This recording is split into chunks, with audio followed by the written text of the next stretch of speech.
Dan saya Andini Nisa Dewi. Kami dari Universitas Tulungagung. Di sini kami akan mewawancarai pabrik Brondong Manis dan Gipang Nagrajaya.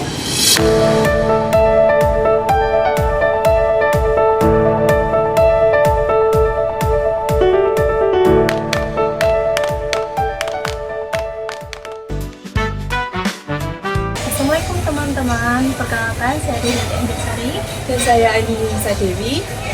bersama Ibu. Oh iya, saya Haja Khairunisa, Sarjana Manajemen, owner dari Gipang Brondong Manis Nagrajaya Tulungagung.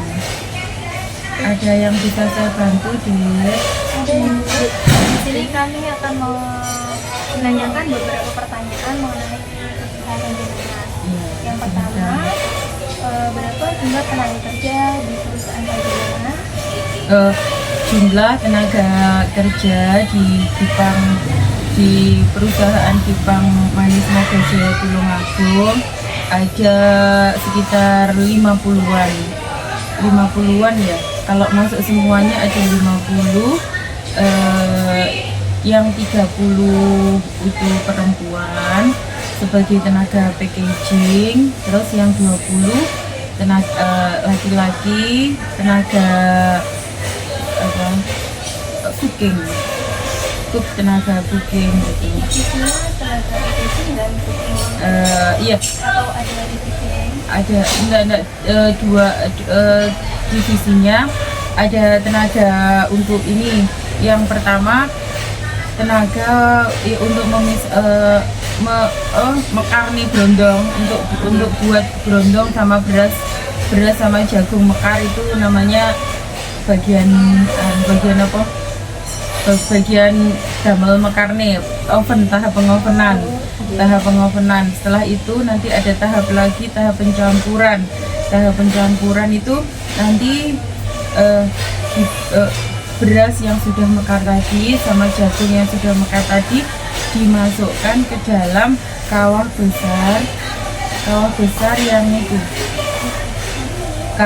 besar yang sudah gulanya yang sudah dipesto, yang sudah sampai benar-benar tingkat kematangan yang sempurna menurut kami. Setelah itu setelah pencetakan nanti packaging atau pengemasan. Jadi terdapat banyak divisi dalam Ada tiga. Terus bagaimana proses permintaan tenaga kerja itu gimana? Proses permintaan tenaga kerja untuk yang laki-laki kita ada masa trainer itu 1 bulan. 1 bulan itu dia itu belajar dari awal carane manasi mesin, terus carane mekarne dalam beberapa saat. Setelah itu dia buat alat-alat sendiri. Nanti sampai yang terakhir itu trainer, kalau yang laki-laki itu dia bisa menyelesaikan masalahnya sendiri. Misalkan ada petunjuk, ada manometernya dia, manometer yang rusak dia bisa dandani, kalau nggak bisa didandani diganti, gitu dipikirkan sendiri. Terus nanti kalau yang perempuan ya, yang perempuan kita ajari itu selama 1 bulan kalau nggak salah. 1 bulan, selama 1 bulan itu kita pakai gaji harian. 1 atau 2 bulan gitu kita pakai gaji harian, jadi nggak apa-apa lambat, yang penting bisa saja dulu. Nanti setelah 2 bulan lancar baru kita sistem borongan. Kalau yang laki-laki semuanya pakai harian, kalau yang perempuan borongan. Ada apa? Bagaimana Ibu memastikan keseimbangan antara permintaan dan penawaran dalam proses produksi? Kalau saya itu pakai analisis forecasting ya, peramalan forecasting. Misalkan dalam minggu ini permintaan pasar segini gitu ya. Biasanya kan kita itu ada punya pelanggan tetap.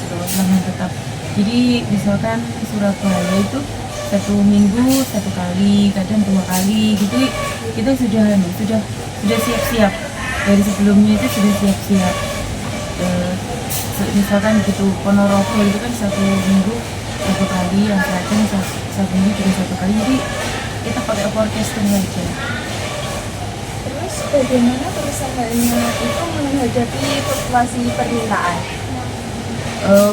Kan kita tadi kan sudah punya forecasting ya. Iya. Kita jadi kan sudah punya, maksudnya kita kan sudah punya barang sebelumnya. Sebelum pelanggan itu minta, kita sudah menyediakan barang. Jadi terus dirasa barang saya itu cukup, saya berhenti dulu produksi. Setelah itu nanti kalau ada permintaan yang tiba-tiba, kita kan nggak kaget. Jadi sudah prepare, makanya kita pakai forecasting dulu. Kalau pakai analisis yang lainnya belum kayak seperti analisis. Ya ada analisis SWOT, biasanya juga saya pakai analisis SWOT, juga pakai forecasting, juga saya pakai. Ya saya pakai dua itu dalam ilmu manajemen. Ya seperti itulah. Memang terus apa namanya? Apa pendekatan utama dalam menetapkan produk Pendekatan utama itu HPP dah. Ya kita menentukan HPP kan dari harga bahan baku nanti dikurangi harga produksi. Setelah itu kita baru menentukan harga jual. Tapi untuk ini Gipang ini kan sini ya Dek.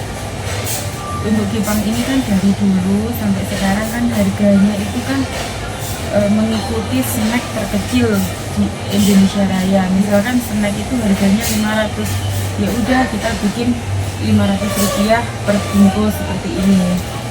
Terus yang lagi musim, yang lagi trending ini kan satu biji ini 2000-an. Ya udah kita bikin satu biji ini 2000-an. 2000-an itu sampai ke customer itu pelanggan terakhir itu 2000-an. Ini juga 500 gitu. Ya mengikuti patokan yang ada saja, yang seperti itu. Nanti untuk menentukan keuntungannya, ini misalkan ini nanti gimana untung ruginya kita sendiri, kita bisa mengatur besar kecilnya gitu. Terus bagaimana menghadapi situasi ketika bahan baku mengalami kenaikan harga?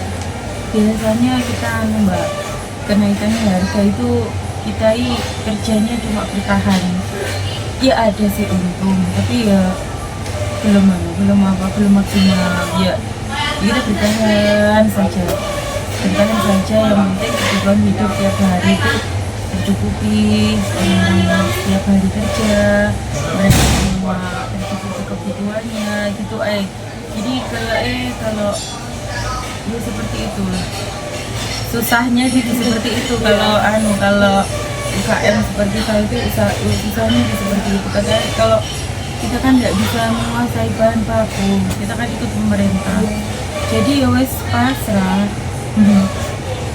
Selanjutnya, apakah ada strategi khusus untuk produk dengan permintaan yang kurang dan bagaimana menghadapi dalam persaingan pasar yang saat ini sudah Kalau permintaan kurang untuk saat ini ya kita mengurangi